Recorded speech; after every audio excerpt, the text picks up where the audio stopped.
Bonjour, Irina Bokova, directrice générale de l'UNESCO, l'Organisation des Nations Unies pour l'éducation, la science et la culture. Merci d'être avec nous. Il y a une crise entre le Cambodge et la Thaïlande depuis quelques jours. Il y a une dizaine de morts à cette frontière. Au centre de ce conflit, il y a ce temple de Preah Vihear qui est classé par l'UNESCO depuis 2 ans et dont finalement cette décision est très contestée aujourd'hui, notamment par la Thaïlande. Qu'est-ce que l'UNESCO répond aujourd'hui pour tenter de sortir de cette crise dramatique?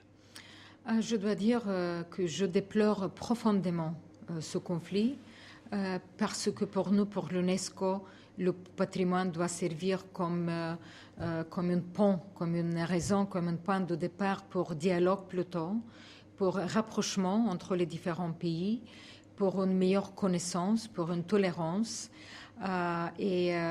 C'est exactement l'esprit de la Convention sur le patrimoine mondial adoptée en 1972, dont nous allons fêter prochainement, dans un an, 40 années de sa mise en œuvre, qui est d'ailleurs aussi, je pense, qui est un point de référence forte dans tout le monde pour cette reconnaissance du patrimoine et la valeur commune humanitaire. Oui.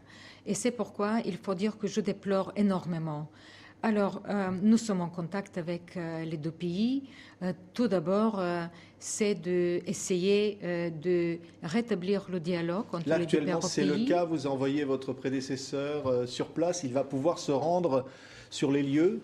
J'espère bien, parce que j'ai proposé, il a accepté aimablement ma proposition pour aller dans les deux capitales et parler avec les autres. La Thaïlande a accepté cette mission? Nous sommes toujours en contact avec les deux pays. Nous travaillons avec les deux gouvernements dans un esprit, je dirais, très amical, aussi dans un esprit très sincère, très franc. Et j'espère bien que nous pouvons contribuer à l'apaisement de la situation. Là, pour nous, pour l'UNESCO, ce qui est plus important, c'est la protection et la sauvegarde du patrimoine. Oui. Même dans les temps, dans les situations difficiles, c'est toujours de mettre l'accent sur la protection et la sauvegarde du patrimoine. Ce temple vous paraît menacé par ce conflit aujourd'hui? C'est pour ça qu'il vous faut intervenir?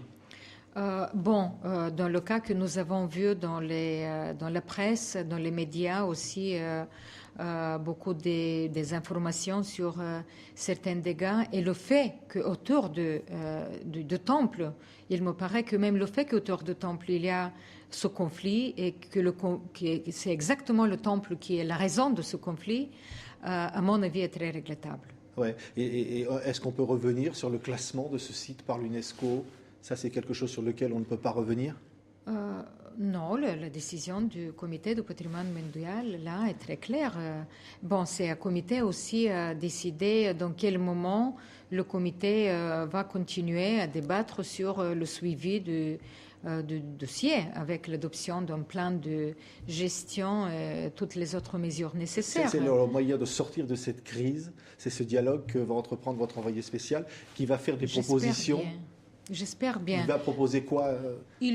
Tout d'abord, il doit parler, il doit écouter les deux pays. Je crois que c'est important d'écouter aussi les deux gouvernements. Quelles sont les causes de ce conflit? Quelles sont aussi les causes je dirais, malentendu parfois entre les deux pays, et aussi de rétablir le dialogue autour de sauvegarde du patrimoine du site. Un mot sur l'Égypte. Vous vous êtes alerté du pillage en partie du musée du Caire, d'un certain nombre de vols d'œuvres d'art. Vous avez eu des assurances aujourd'hui pour que ces œuvres soient restituées?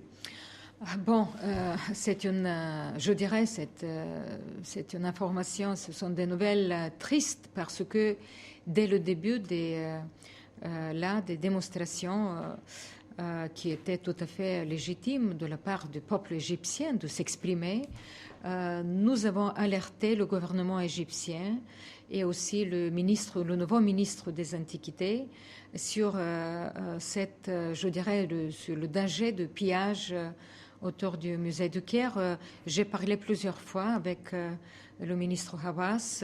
Et ça n'a pas empêché les vols d'avoir lieu? Ça n'a pas empêché les pillages? Et je dois dire que c'est pas seulement que j'ai reçu toutes les assurances de la part, mais aussi j'ai vu et j'ai félicité aussi, je dirais, les citoyens du Caire parce que dans le premier moment, ils avaient fait une chaîne humaine, je dirais, autour du musée aussi, de protéger le pillage, qui était une démonstration aussi d'attachement et d'engagement de la part. Mais malheureusement, maintenant, nous voyons... Dans une sculpture de Toutankhamon de grande valeur. Nous avons vu malheureusement, et j'espère bien... Est-ce qu'on vous a donné des garanties de la part du nouveau gouvernement égyptien que l'on va retrouver ces œuvres? Voilà, nous avons, mais c'est pas, je trouve que c'est pas suffisant. Il faut faire aussi certaines actions, je dirais, ciblées. Il faut mener des actions aussi pour retrouver ces objets. C'est-à-dire actuellement... Et nous allons aussi lancer un fort appel sur le renversement de ces objets parce que ça appartient, je crois, au monde. C'est-à-dire que le gouvernement égyptien ne vous a pas encore totalement entendu sur cette question? Non, je pense que le gouvernement nous a entendu. Je ne veux pas dire que... Je crois que l'engagement aussi, que le souci, la préoccupation aussi du gouvernement et du ministre Hawass, qui était ancien directeur aussi des Antiquités, qui est une personnalité avec beaucoup de renommée mondiale, je dirais, sur la préservation des antiquités. Mais je crois que le moment de ces émeutes, le moment d'un, je dirais, élan national a été utilisé par certains gens pour des buts tout à fait néfastes. C'est déplorable. Merci Irina Bokova, directrice générale de l'UNESCO, d'avoir réagi pour nous à cette actualité. Merci infiniment. Merci à vous.